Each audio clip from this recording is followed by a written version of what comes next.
Welcome to the regular session for Wednesday, March 10th, 2021. It was a beautiful day in the neighborhood today. I think we all appreciated that. I will call the meeting to order at 5:15. You guys can join me in the Pledge of Allegiance. We will do that on this end. Allegiance to the flag of the United States of America, and to the republic for which it stands, one nation under God, indivisible, with liberty and justice for all. Justice for all.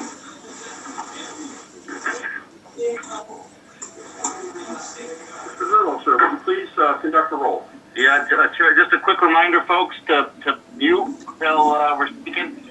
A little back. Mr. Castine. Present. Mr. Conroy is absent. Mr. Hall. Here. Mr. Henry. Here. Mr. Hughes. Here. Mr. Perrier. Here. Mr. Potiker. Here. Mr. Timmons. Here. Ms. Waldron. Here. Quorum, Chair. Thank you.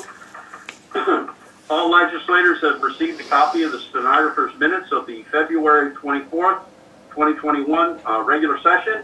If there are no additions, deletions, or corrections, I will entertain a motion to accept the minutes as presented. Have a motion from Legislator Hall, second from Legislator Perrier.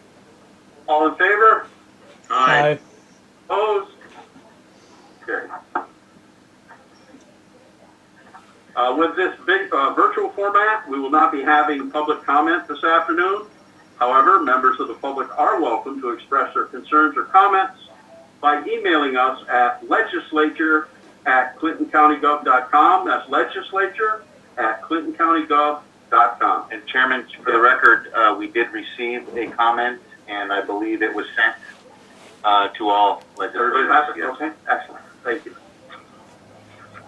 And at this time, I'd like to welcome the Honorable Patrick McGill, Chairperson of the Clinton County Law Enforcement Review Committee, to discuss Clinton County's New York State Police Reform and Reinvention Collaborative Draft Plan.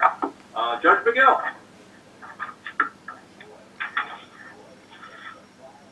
Good evening. I want to thank all of you for,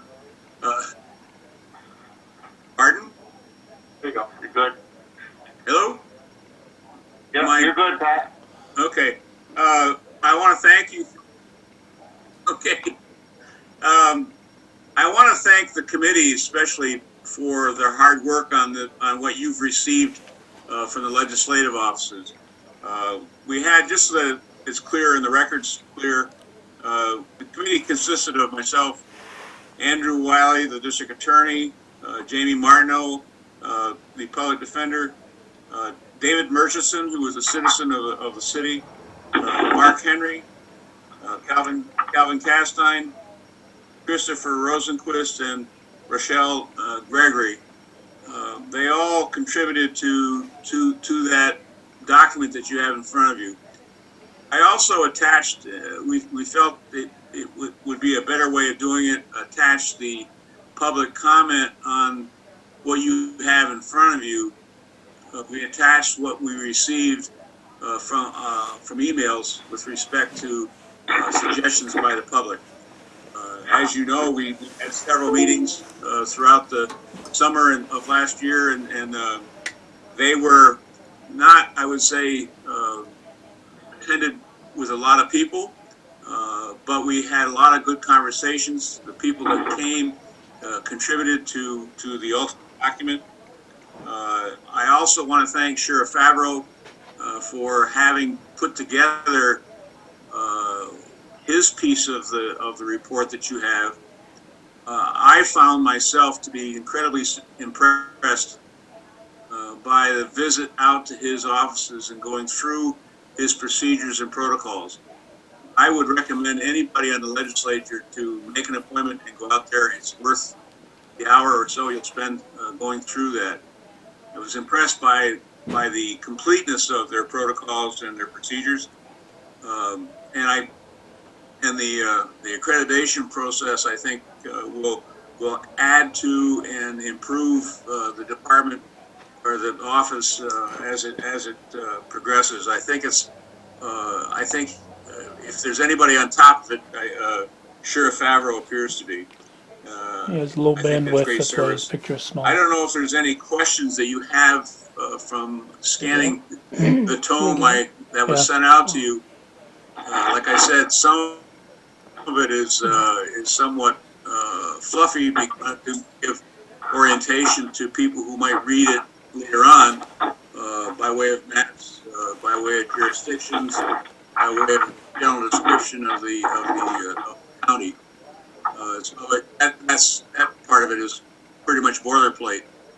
But I think the recommendations that were made by the committee have some meat to them.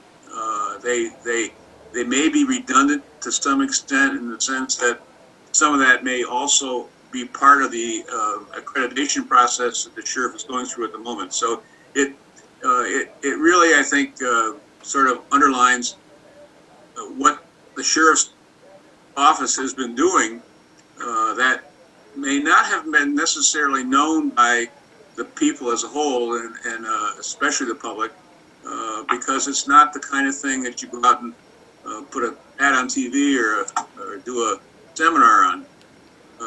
The recommendations that we got from the public, I think, have in some instances validity. I'm not sure they're not covered in some other way. And so we thought by putting their comments to the final draft or the draft that we sent out to you would be helpful, get an idea or a flavor of what public comment was. I would also note that a lot of the public comment were made by people who have been actively attending the public hearings, participated, I suspect, in the survey. The survey also is an interesting piece of work that you ought to take a close look at, because I really think it bodes well for the sheriff's office. I think it points out as well the kind of areas that are of greatest concern. Drug abuse, mental health seem to be very key things that are functioning or going on in our community. And so that's part of the recommendations that we made, was to try and streamline mental health services and alcohol services, child relations, children. I'm sorry, I lost my train of thought. But it really points up the kind of activities. There's also a number of commentaries on the survey that were made as well. You read through them, at least I got the impression, and I think most of the committee got the impression, that the county sheriff's office is doing a good job. Now, is it perfect? Nothing is perfect, and it always can be improved. But it really surprised me, after having gone out met with the sheriff and went through the protocols. I certainly was impressed by the efforts he's making to maintain a high degree of integrity among the deputies, working with obviously limited funds to make those things happen. Thank God there's, I suppose, state funding that comes through in different ways.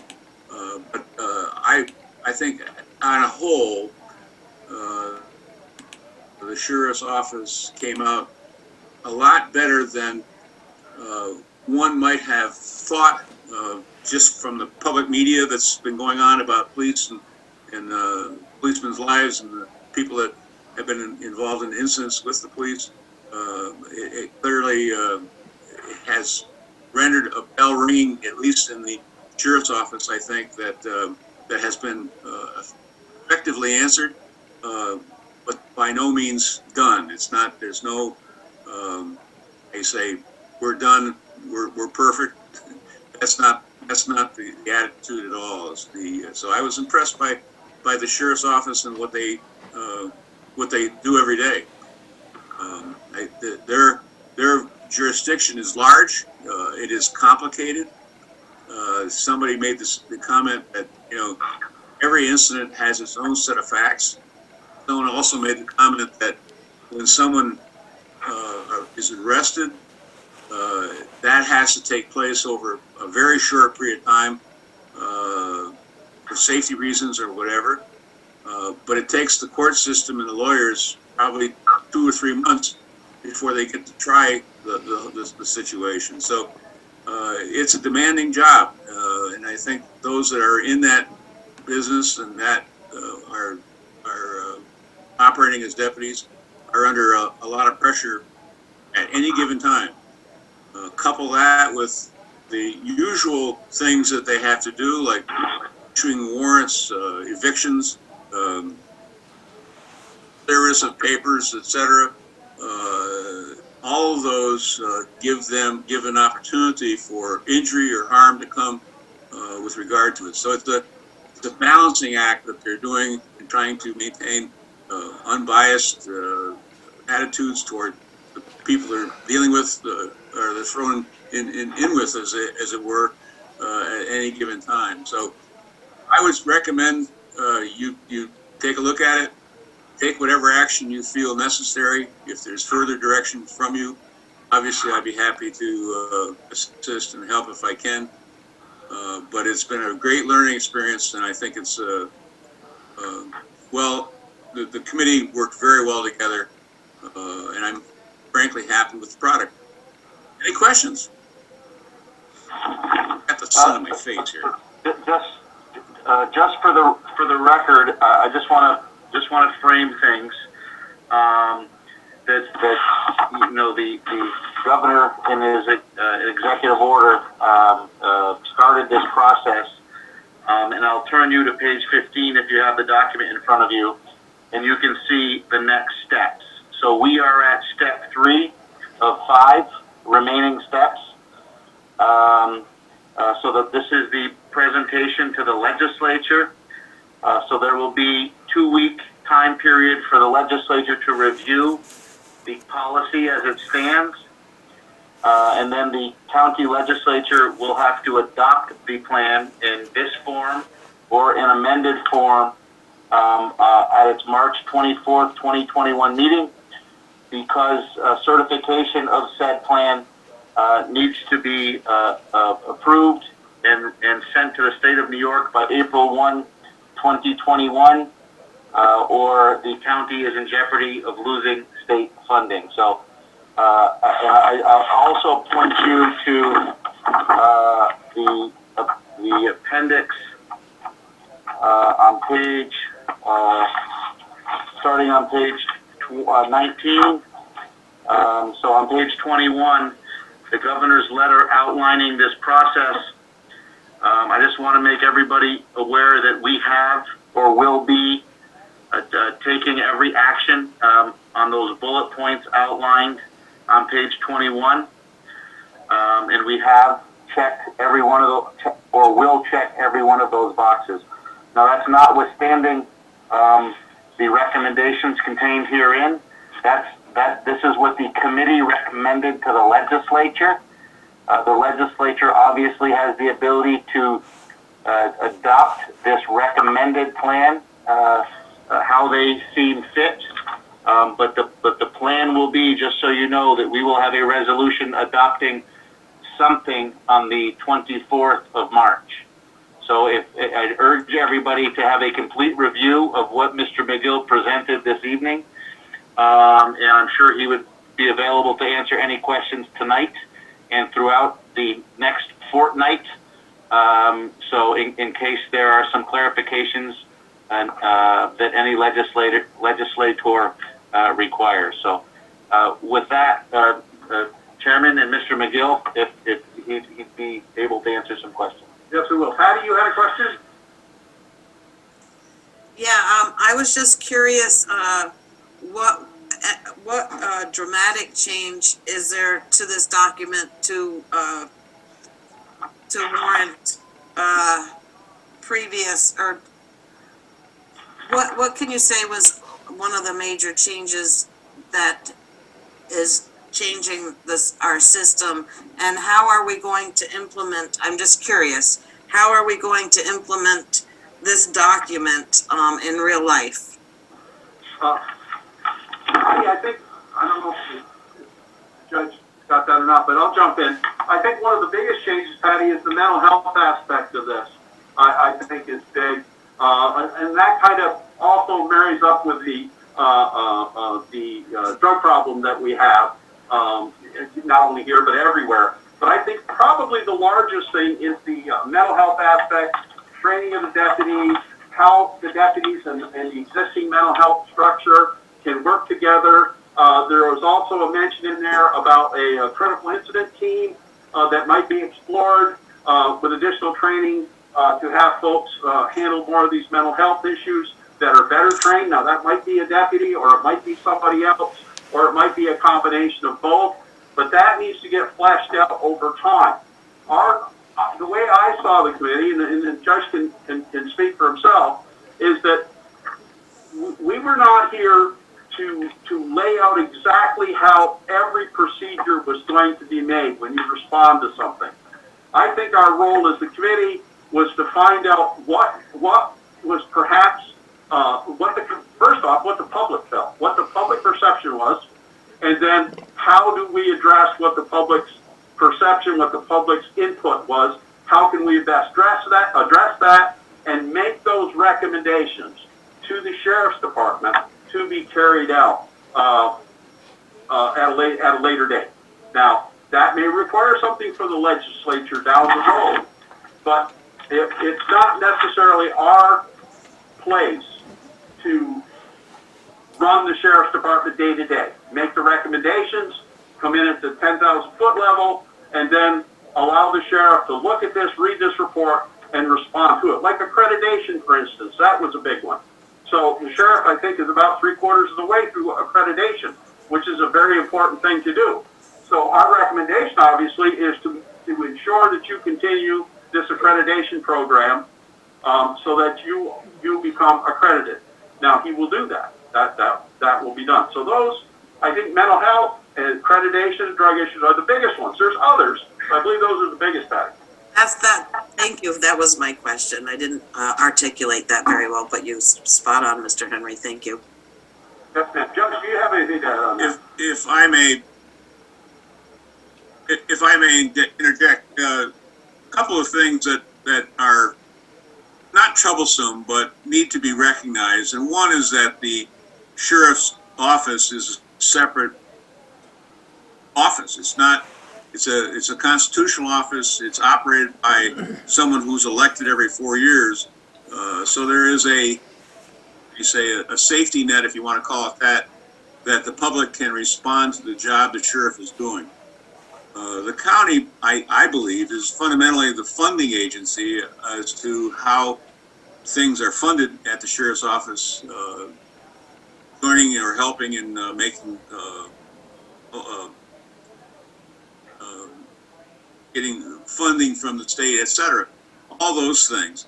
But if you notice that there was a reference to having a civilian committee or panel recommended or requested by the public comments that were made after the report was submitted, and that seems to be something that it seems to me that we already have that situation in the Public Safety Committee, and so that those issues could very well come up before the Public Safety Committee for recommendations and actions taken, etc. So it's not like it doesn't exist at present. It exists maybe in what somebody might think is a different form, but the reality is that I get the impression like I was sort of ignorant about the operations of the sheriff's office when I started this.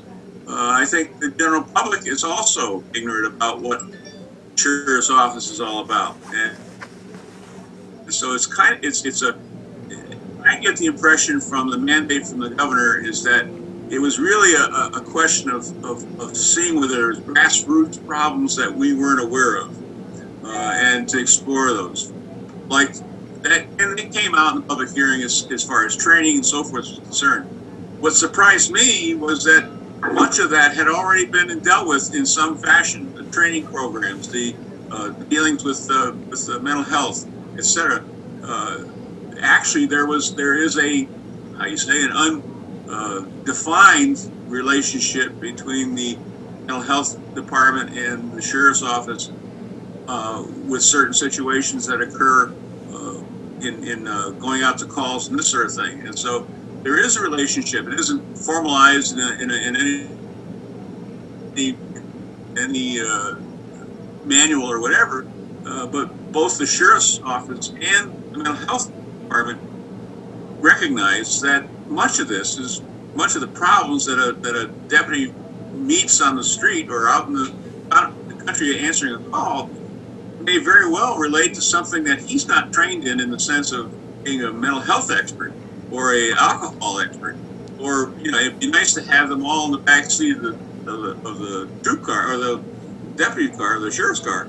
But that ain't possible, and that costs money if you create that position. And that's why we suggest that it be studied by someone who knows why that reference is in there. It isn't a magic wand. It's a study as well. So I think sheriff's office is doing its best to comply with what Cuomo in his order is trying to glean or establish. But Clinton County is not Niagara Falls, or it's not Syracuse, and it's obviously not New York City. It is unique in itself, and that's what we tried to indicate. There was no groundswell that we detected from the public with regard to the operation of the sheriff's office. I mean, we didn't get any, very strong sentiment with regard to actual facts that dealt with our sheriff's office. There was a lot of generalities. There was a lot of talk about bias and hiring women in the department and all these sort of things that sort of came through the media that we were hearing as a result of George Floyd or whatever other instances that have occurred. But they didn't deal with something in a factual basis with regard to our sheriff's office and their operation. That didn't come through, at least it didn't come through in my mind, that they were criticizing that. They were talking in a national sense. Well, it had to be explored, and the sheriff, I think, was reluctant at first, if not unsure. We were all unsure, basically, of what was being sought. But the sheriff was there. He was at every public hearing. He contributed information. He opened the door to a couple of people from the public that went to the sheriff's office and through the procedures and manuals. I mean, it was a good thing to do. It was a good exercise to know where the public is in relation to our sheriff's office. And that's I think we found out that. I think that survey reflects that. And I think if you go through the statement or the position's statement by the sheriff, you get a clear impression that they're on top. They're at least on top of it, and if they're not on top of it, they are going to be on top of it at some point in time. And so it's a study in motion. I don't know if that answers the question, or I'm shooting my mouth off. So Probably not. Thank you. cut me off anytime.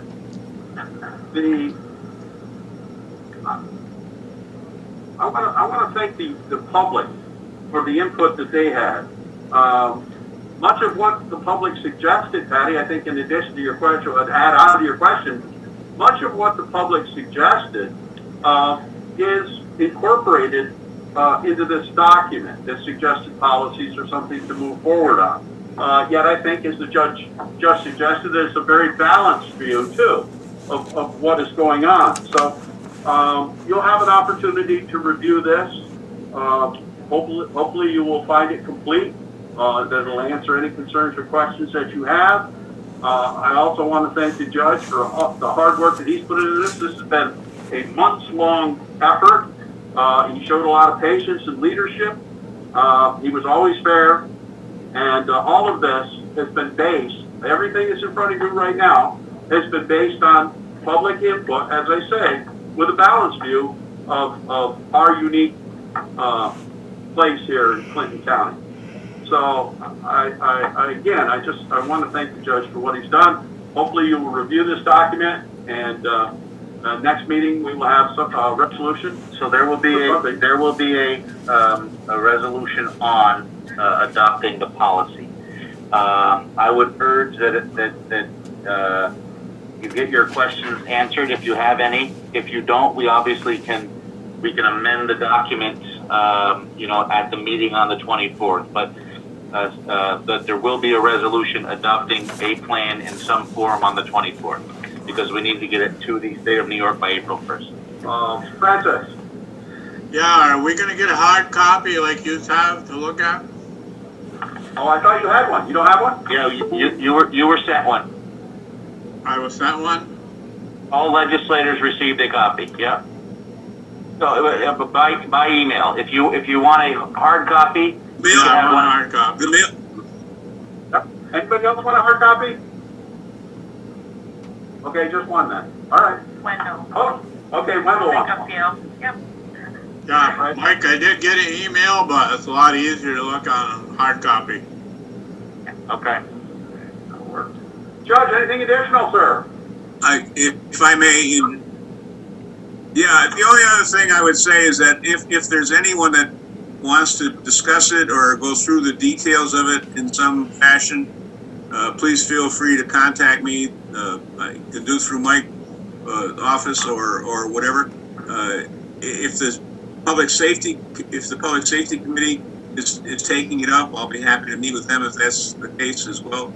Obviously, the time is of the essence, and obviously we'd like to complete it. But it really it's been a great experience for me to see the operation of the sheriff's office, and I frankly am very proud of the work that is accomplished by that office. They do a remarkable job. All right.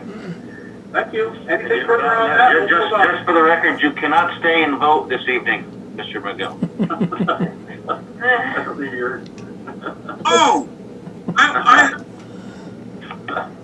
Wendell's not in his seat. I could still do it. Take care, guys and gal. Thanks, guys. Thanks. We will now go to the committee reports.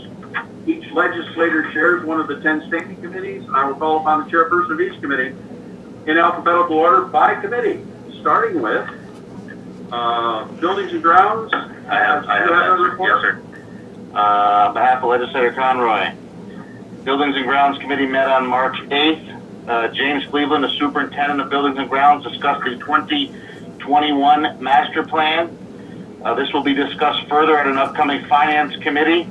But the recommendation of the Buildings and Grounds Committee is to push forward with completing the roof project of the government center that was postponed last year due to the pandemic, in addition to identified 2021 master plan projects if federal stimulus money is received. So a two-pronged approach there. We can discuss it further at Finance Committee. Resolution 124 has been placed on the agenda as a result of the committee's recommendation. And the next Buildings and Grounds Committee meeting is tentatively scheduled for Monday, April 12th at 4:30 p.m. End of report, Chairman. Thank you. Children and Family Services, Legislator Boddicker. Thank you, Chairman. The Children and Family Services Committee met on Tuesday, March 2nd. John Redden, the Commissioner of the Department of Social Services, discussed the 2020-2021 state budget proposal and state of the Department of Social Services and January 2021 monthly statistics.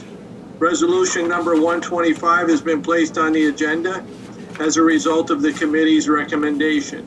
The next Children and Family Services Committee meeting is tentatively scheduled for Tuesday, April 6th at 5:15 p.m. End of report. Thank you. Economic Development and County Operations, Legislator Walder. Yes, Mr. Chairman, the Economic Development and County Operations Committee met on Tuesday, March 9th. Glenn Cutter, the Planning Director, was present to discuss Resolution number 127, authorizing contract extension with Mountain View Planning. Renee McFarland, the Economic Development Director, and Glenn Cutter were present to discuss broadband expansion analysis. A memo on this topic will be sent to all legislators. Mary Dyer, the Democratic Commissioner, and Hunter Sartwell, the election specialist from Board of Elections, were also on hand to discuss the progress of the contract with municipalities regarding the administration of elections. Resolutions number 126 and 127 have been placed on the agenda as a result of the committee's recommendation. The next Economic Development and County Operations Committee meeting is tentatively scheduled for Tuesday, April 13th at 4 p.m. End of report. Yes, ma'am, thank you. Finance, Legislator Timmons. Yes, Mr. Chairman, the Finance Committee met on Wednesday, March 3rd. Kimberly Davis, the County Treasurer, and Rebecca Murphy, the Deputy County Treasurer, were present to discuss in-rem foreclosure, casino revenue, 2021 sales tax charts, the correction of errors report, and 2021 tobacco settlement funds. The next Finance Committee meeting is scheduled tentatively for Wednesday, April 7th at 5:15 via Zoom. End of report. Thank you. Health, Legislator Hughes. Thanks, Mr. Chairman. The Health Committee met on Tuesday, March 2nd. John Canoza, the Public Health Director, discussed the March 2021 Health Department report. Rochelle Gregory, the Director of Community of Addictions, Mental Health and Addiction Services, was present to discuss Resolution 128 authorizing Operation Lighter, Quicker, Cheaper grant application. Mr. Canoza and Mr. Day, the Director of Emergency Services, are present to provide an update. Gentlemen? Thank you, Mike. I'll give you a case update for today. As of last night, we have 12 new lab-confirmed positive cases. The numbers are more favorable these days. It's a good thing. Over the week, Monday we had 24, Sunday we had 12, and Saturday we had 16. Numbers, again, reflect a lowering, a decrease in the number of new daily lab-confirmed positive cases. Currently, we have our active cases also improved at 165. Unfortunately, I must report to you all that it was reported to us yesterday late that there was one additional death that occurred in our community, so due to COVID specifically. Keeping in line with the numbers, I will report that CVPH has slightly improved. They have 2 less COVID positive patients in-house, though they are also tracking persons under investigation awaiting testing results. So a little bit of improvement up at CVPH. SUNY Plattsburgh is very busy. They have a total in isolation of 41 students, 18 of them on campus, 21 off, and they also have 52 in quarantine, 12 on campus, 33 off campus. Clinton Correctional Facility also improved from a couple of weeks ago quite a bit. Currently, they only have 25 asymptomatic positives, while only having 2 symptomatic positives. On the vaccine side of things, today we delivered our staff delivered 20 vaccination doses at the Beekman Towers. They had some remaining people there that needed vaccinations. They're close, they're local, so we did those. Tomorrow we're planned for 600 vaccinations at the Clinton Community College Gymnasium. Those are our first doses, while Friday we're looking at 300 second doses being delivered up there. So, as you all know or have heard, yesterday, and not a moment too soon, the state of New York opened up their eligibility a little bit more for this week, and to include not 65 and above, but 60 and above age group now being eligible. So that definitely helped our number of our public signed up for vaccinations. As I mentioned, we have 600 scheduled vaccines to deliver for tomorrow. We have 540 of them already signed up by 3 o'clock today. So it was looking pretty tough yesterday. We only had about 40 signed up, so it moved pretty fast. We were fortunate from that standpoint. So next week, a host of new eligible candidates will be eligible starting on the 17th, including nonprofit entity, public-facing workers, public employees, public-facing eligible government staff from all walks of all types of local government, essential workers, public-facing eligible. We've got a huge list of who can be eligible from that essential worker big category. Public-facing building workers, security, clerks, janitorial staff, and for the college, RAs and dorm directors. That type of people would now be janitors, for instance, would also be eligible starting next week. So Eric has also got to tell you something about the state side. You will recall they just started ramping up quite heavily week and a half ago. Well, Eric, state. So yeah, stateside had you all know, started out with 500 doses a day, and pretty quickly ran up to 1,000 a day new doses, which ultimately would drive several thousand a day once they start overlapping first dose, second dose. The beginning of the month, they pushed it up to 2,000 total doses a day, 1,500 first doses and 500 second.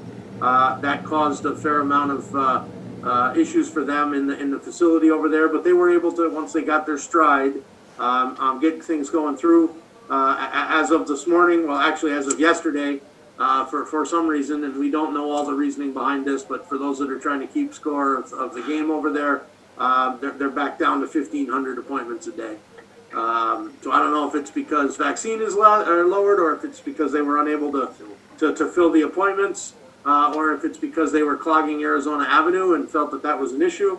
Either way, right now they're back down to 1,500 a day. So 1,000 first appointments, and they're still doing the 500 second. For those that are keeping score. John, I just did check. Our clinic tomorrow is full. Very good. Good So to hear. we We were nervous yesterday about this time because, like I said, we only had about 40 appointments filled, so we were getting a little nervous there. So that's it. So you can see, and John and I have been joking, but John drafted a very detailed memo to Mr. Larry Schwartz, who's in charge of the vaccine rollout for the state of New York. Respectfully, first of all, thanking him for his service, and respectfully requesting that the parameters, the eligibility parameters change, because, especially here, because we have the state site in motion in addition to the LHD and the pharmacy allocations. So I'm going to give John full credit that I think 2 minutes after he sent that memo to Mr. Schwartz, he came out with the new guidelines for the state of New York. So if you're talking to anybody in Manhattan, it's because of Mr. Canoza's memo to Mr. Schwartz. Pure coincidence. Thanks, Mike. But that dynamic is going to have to continually be updated. Yeah. Eric and John made reference to the LHD pod tomorrow at the community college, local health department pod. That's going to work well, but at some point there's going to be pressure on those pods as well. And we are in a little different environment here because the state site is situated in Plattsburgh as well. So, that's going to be an ever-flowing dynamic. The chairman and I bring it up on every call we get a chance, and I think they're starting to listen. What we need to understand is that dynamic is not the same throughout the state. but I believe with increased vaccination rollout, including the Johnson & Johnson vaccine, that there will be vaccine available, and as such, those eligibility parameters will change again. Yeah, I also want to mention, Mike, thank you for reminding me on the Johnson & Johnson vaccine. We are currently talking with HCR to make a plan with them, Home Care of Rochester, to distribute 200 vaccines, Johnson & Johnson, one shot, to their 200 homebound clientele. We also would like to use the Johnson & Johnson, take a batch of those doses with us up to the fire departments that we have in Keysville, Saranac Volunteer Fire Department, Ellenburg, and Champlain Emergency Services Building, and do smaller pods up there to reach our rural community up there using the Johnson & Johnson. If we got to haul out and get outside of our working area here in the city, down to Plattsburgh, it's best if we do it with Johnson & Johnson. So we got a strategic plan for that that's upcoming rather soon, probably before the end of March. John? Yep. I've been asking this question, and maybe if you get a chance, you can ask it on your end as well. I've asked 2 or 3 times. I don't have an answer yet. When you're talking about essential workers and front-facing employees, I'm trying to find out kind of exactly who that includes. They have a list there, but it's not all inclusive. I'm thinking that reporters are essential. They have been classified as essential workers right along. They are front-facing. They go to congregate settings. So I'm wondering. I'm trying to get clarification if that definition includes reporters. I think it should. In my opinion, it does. But if you find out, could you let me know? If I find out, I definitely will let you know. And I would also lean on 50% of that answer to that question to Miss Kim Bloom, HR spectacular lady there, because I know she would play a great part in determining that or interpreting that for different places. But I think it would be essential workers outside of government proper. So we're kind of confused. Who makes that determination? Is it up to the employer that hires the employee? Is it up to local health departments to make that determination on their own? And another Mark just reminded me, another group of people front-facing essential workers are hair salons. Hair salons, gas station clerks, those big industries that we have. We went through the whole essential worker thing way back when. Remember when this all started? At Nova Bus, Georgia Pacific, long list, huge list, Bombardier, you name it. They're all out there. So, I guess I can say the same thing that I've learned throughout this whole year process. It's been a year now. Just hang on for hopefully only 3 to 5 days and we'll have an answer. These things have a way of working out and falling in our laps. All right. I've asked that question on salon workers and reporters and others, not just them, but others. Sure, yeah, I wouldn't be shy about asking others, Senator Stack, Assemblyman Billy Jones.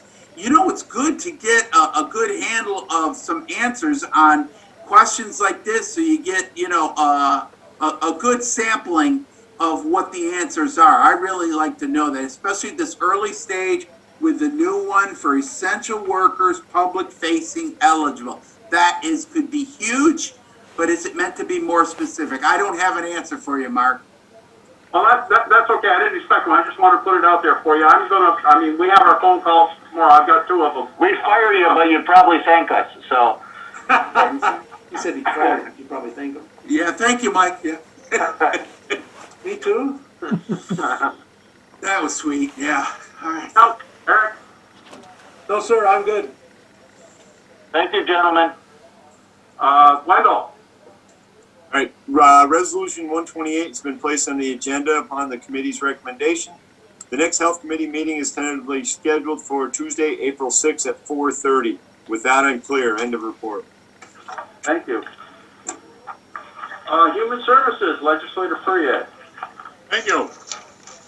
Human Services Committee met on Wednesday, March 3rd. Wendy Bishop, the nursing home administrator, was present to discuss resolution number 129, authorizing contract with Stericycle Incorporated. Steve Bowman, the director of Veteran Services Agency, discussed the monthly statistics for January and February 2021. The VA healthcare and COVID-19 vaccine and resolutions regarding Clinton County being designated as a Purple Heart community. Darlene Collins, the Director of Office for the Aging, was present to discuss the vaccination of senior citizens. Resolution 129 and 155 under Waive Rule 13.2 have been placed on the agenda as a result of the committee's recommendation. The next Human Services Committee meeting is tentatively scheduled for Wednesday, April 7th at 4:15 via Zoom. End of report, Mr. Chairman. Thank you. Personnel. The Personnel Committee met on Monday, March 1st. Kim Kinbaum, the Personnel Director, stated the resolutions approving Clinton County Pandemic Preparedness Operation Plan have been placed on the agenda upon the committee's recommendation. The plan required under New York State law for public employers to develop a plan for operations in the event of a declared public health emergency involving a communicable disease. The plan was shared with all three collective bargaining units for review and must be adopted by April 1st, 2021. Resolutions number 130 through 140 have been placed on the agenda as a result of the committee's recommendation, and the next Personnel Committee meeting is tentatively scheduled for Monday, April 5th, 4 p.m. Plattsburgh International Airport, Legislator Hall. Yes, Mr. Chairman, thank you. The Plattsburgh International Airport Committee has not met since the last regular session. But that's some good news to report from the Plattsburgh International Airport. It's slated to receive an additional $2.1 million from the soon-to-be-passed American Rescue Plan. The next Plattsburgh International Airport Committee meeting is tentatively scheduled for Wednesday, March 24th at 4 p.m. And for all the members that are here present tonight, that meeting will be on Zoom, and it will be at 4 p.m. on the same day as our regular meeting. End of report. Thank you. Public Safety, Legislator Castine. Thank you, Mr. Chairman. The Public Safety Committee meeting scheduled for Monday, March 1st was canceled. Resolution number 141 was polled and has been placed on the agenda upon the committee's recommendations. The next Public Safety Committee meeting is tentatively scheduled for Monday, April 5th at 5 p.m. End of report. Thank you. And Transportation, Legislator Hughes. Thanks, Mr. Chairman. The Transportation Committee meeting scheduled for March 8th was canceled. Resolutions 142 through 148 were polled and have been placed on the agenda as a result of the committee's recommendation. The next Transportation Committee meeting is tentatively scheduled for Monday, April 12th at 5:15 p.m. With that, I'm clear. End of report. Thank you, sir. Thank you. Liaison reports. Chamber of Commerce, Legislator Boddicker. No report, Chairman. Cooperative Extension, Legislator Timmons. No report, sir. Discipline Review, we have nothing. Grievance, we have nothing. No report on either of those. Inter-County, Legislator Waldron. No report. LCLG Regional Planning Board, Legislator Frege and Hughes. No report, sir. Water, Legislator Frege and Timmons. No report. Okay, that was there. Staff members. Do staff members have any reports, Ms. Keller? Yes, we'd like to request a executive session tonight to discuss matters of collective bargaining. Yes, ma'am. And Mr. Is that it? Yes. Okay, so Mr. Zerlo. Yes, as Mr. Hall pointed out in his airport committee The House of Representatives has now passed the American Rescue Plan. It'll now be sent to the the president for his signature. This is great news for the state of New York. It's great news for Clinton County. It's great news for municipalities within Clinton County. We are on a Zoom call tomorrow afternoon with Senator Schumer and a county administrator's Zoom on Friday, hopefully to get more details on our time frames and abilities to spend this money, what the process may be to account for these funds. But suffice to say, this is great news. I spoke to NISAC's executive director today. Kudos to that association. You're not involved in the day-to-day stuff, but I will tell you with 100% certainty that group has been, and Steve Aquario specifically, has been working day and night for close to a year specifically on this issue. So it's a very good day for state and local governments, and you should be proud of your association today. Kim and I have a shared services meeting on Friday. This will be the first one of 2021. We're hopeful that that there's something that we can put in the report today that increases efficiency and results in savings for partnering municipalities. I will, at that point, I do have the numbers, the final numbers from the American Rescue Plan, and I will provide those to the townships at the shared services meetings on Friday. If any legislator would like to know a number for a particular town or village that you represent, please send me an email. Thank you. For my report, I'm going to turn it over to Legislator Hall. I'm sure you've all heard that ex-legislator Titus Perry passed away, and Mr. Hall knew her very well and has some remarks for us. Thank you, Mr. Chairman.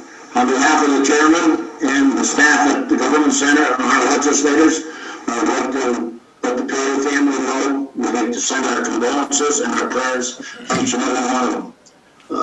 I campaigned with Dick for 8 years as a city councilman. He was a legislator, and I was in the Democratic Party. And it's kind of strange. As years went on, Gladys was appointed to finish out his term when he passed away, and Gladys spent the rest of his term, and then got elected again to another term for herself from 93 to 2000, and as a Republican. And it's kind of funny because these people, if you know the Perry family at all, when it came to politics, politics was politics. But when it came to people, Gladys and Dick Perry were there. They didn't care if you were a Democrat, a Republican, or whoever. They were there to help you and do everything they can. They were good family people. I worked on Fox Hill with them for 20 years. They're great folks, and they're going to be well missed.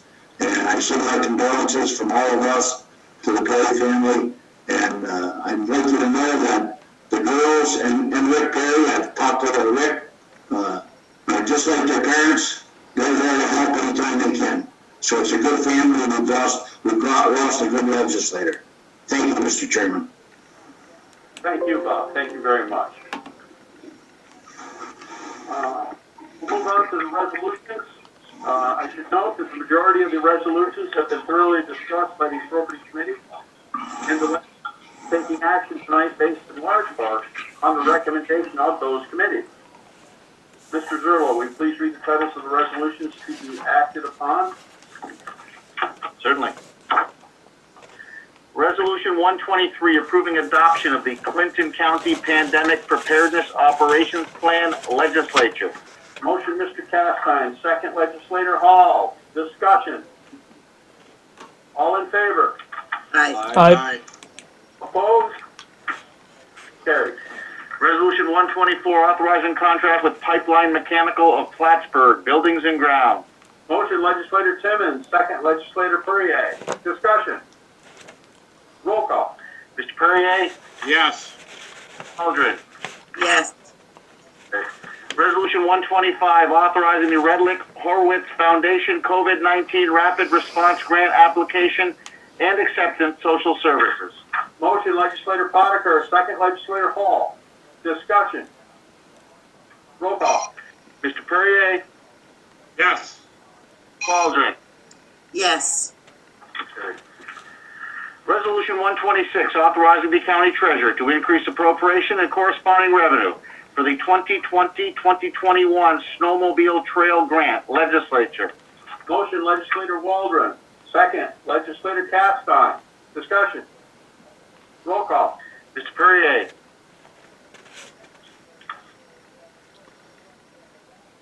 Francis? Yes. Yes. Yes. Yes. Okay. Ms. Waldron. Ms. Waldron? Yes. Resolution 127, authorizing contract extension with Mountain View Planning Department. Motion legislator Waldron, second legislator Hughes. Discussion. Roll call. Mr. Perrier? Yes. Ms. Waldron? Yes. Carried. Resolution 128, authorizing Operation Lighter, Quicker, Cheaper grant application, mental health and addiction. Motion legislator Hughes, second legislator Castine. Discussion. Roll call. Mr. Perrier? Yes. Waldron? Yes. Resolution 129, authorizing contract with Stericycle Incorporated Nursing Home. Legislator Perrier, second legislator Hughes. Discussion. Roll call. Mr. Perrier? Yes. Waldron? Yes. Resolution 130, approving change in funding of a permanent full-time public health educator position, Health Department. Motion legislator Castine, second legislator Hall. Discussion. All in favor? Aye. Aye. Opposed? Carried. Resolution 131, approving backfill of permanent full-time clerk position, social services. Motion legislator Timmons, second legislator Waldron. Discussion. All in favor? Aye. Aye. Carried. Resolution 132, approving backfill of permanent full-time clerk position, social services. Motion legislator Castine, second legislator Hall. Discussion. All in favor? Aye. Opposed? Carried. Resolution 133, approving backfill of permanent full-time central services clerk, central stores. Motion legislator Henry, second legislator Waldron. Discussion. All in favor? Aye. Opposed? Carried. Resolution 134, approving backfill of permanent full-time senior staff nurse position, nursing home. Motion legislator Timmons, second legislator Waldron. Discussion. All in favor? Aye. Aye. Opposed? Carried. Resolution 135, approving backfill of permanent part-time account clerk typist, planning department. Motion legislator Castine, second legislator Hall. Discussion. All in favor? Aye. Opposed? Carried. Resolution 136, approving the backfill of permanent full-time registered professional nurse, sheriff's department. Motion legislator Hall, second legislator Timmons. Discussion. All in favor? Aye. Opposed? Carried. Resolution 137, approving backfill of permanent full-time correction officer position, sheriff's department. Motion legislator Timmons, second legislator Waldron. Discussion. All in favor? Aye. Aye. Opposed? Carried. Resolution 138, approving backfill of permanent full-time correction officer gender-specific position, sheriff's department. Motion legislator Castine, second legislator Hall. Discussion. All in favor? Aye. Opposed? Carried. Resolution 139, approving backfill of permanent full-time correction officer position, sheriff's department. Motion legislator Castine, second legislator Timmons. Discussion. All in favor? Aye. Aye. Opposed? Carried. Resolution 140, approving backfill of permanent full-time correction officer position, Sheriff's Department. Motion legislator Timmons, second legislator Waldron. Discussion. All in favor? Aye. Opposed? Carried. Resolution 141, authorizing contract with Champlain Valley Educational Services, Sheriff's Department. Motion legislator Castine, second legislator Hall. Discussion. Roll call. Mr. Perrier? Yes. Eldred? Yes. Resolution 142, authorizing an engineering services agreement for the rehabilitation of the Webb Dubois Road Bridge over the Great Chazy River. Bridge identification number 333-6200, highway. Motion legislator Hughes, second legislator Potiker. Discussion. Roll call. Mr. Perrier? Yes. Eldred? Yes. Carried. Resolution 143, authorizing engineering services agreement for the repairs to the Bowen Road Bridge over the Saranac River. Bridge identification number 333-5750, highway. Motion legislator Hughes, second legislator Potiker. Discussion. Roll call. Mr. Perrier? Yes. Mr. Waldron?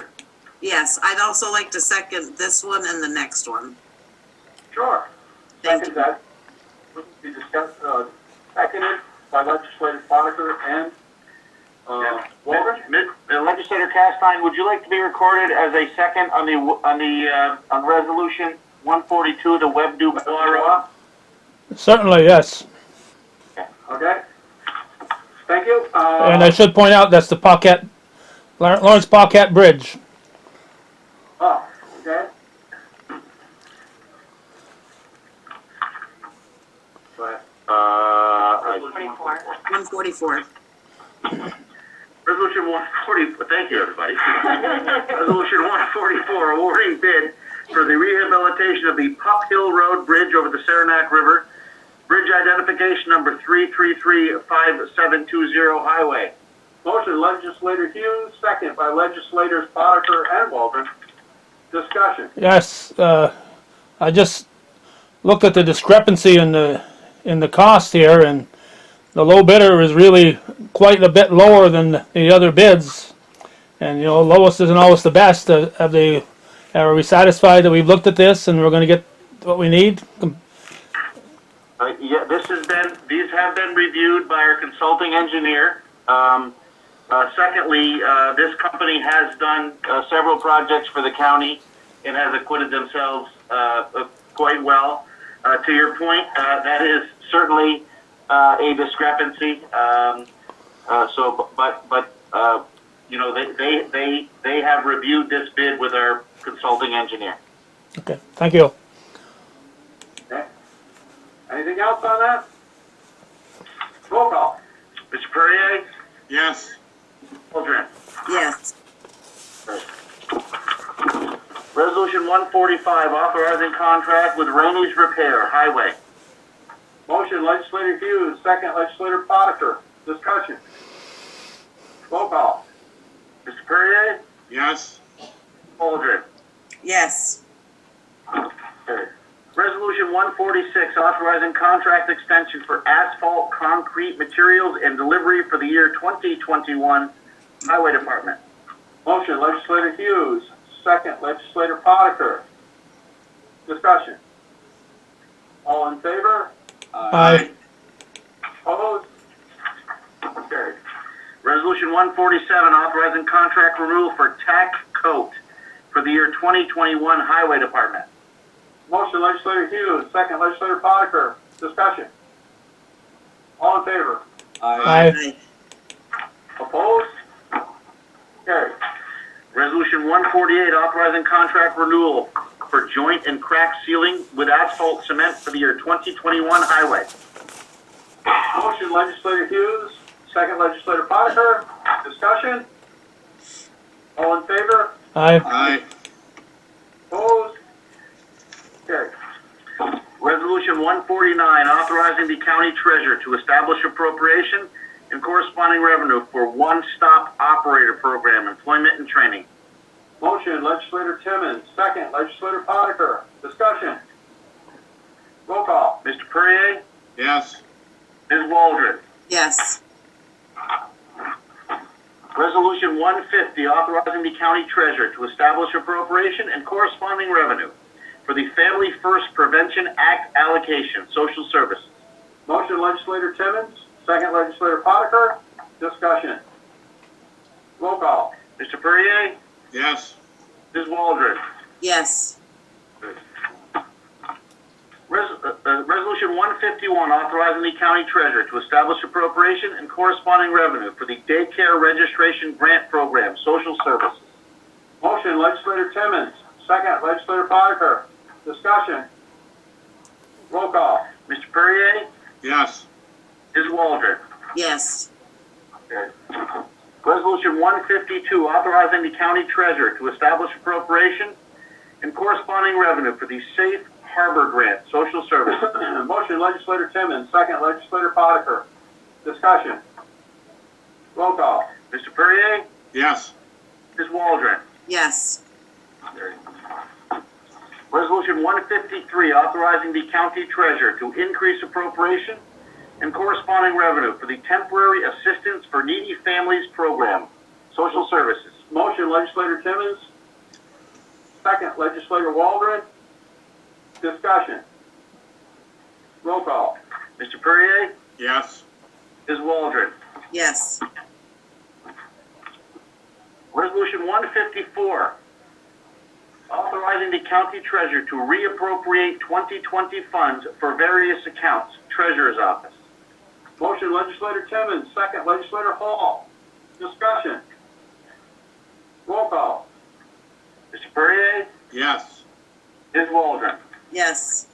I'd like a motion to waive Rule 13.2. May I have a motion? I have a motion by legislator Timmons. I have a second by legislator Hall.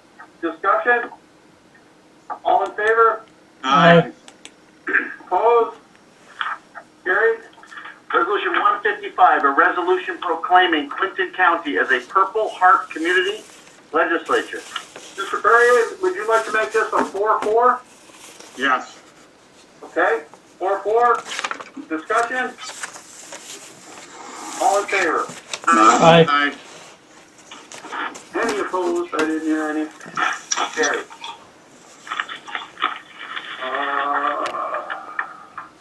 Okay, does anyone have anything further to come before us before we go into executive session?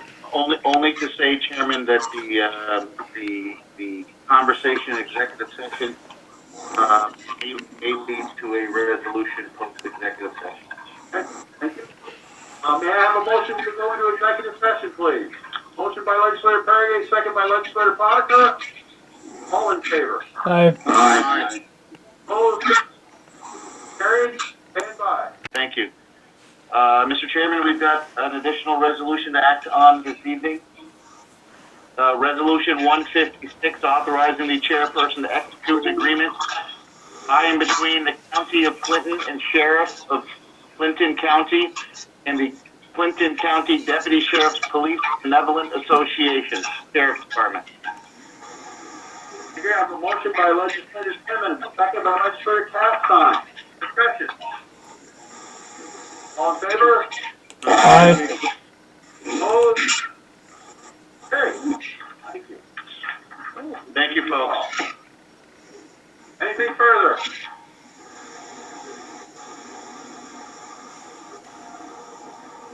I would entertain a motion to adjourn. Legislators used. Legislators by Mr. Castine. Mr. Castine, thank you. All in favor? Aye.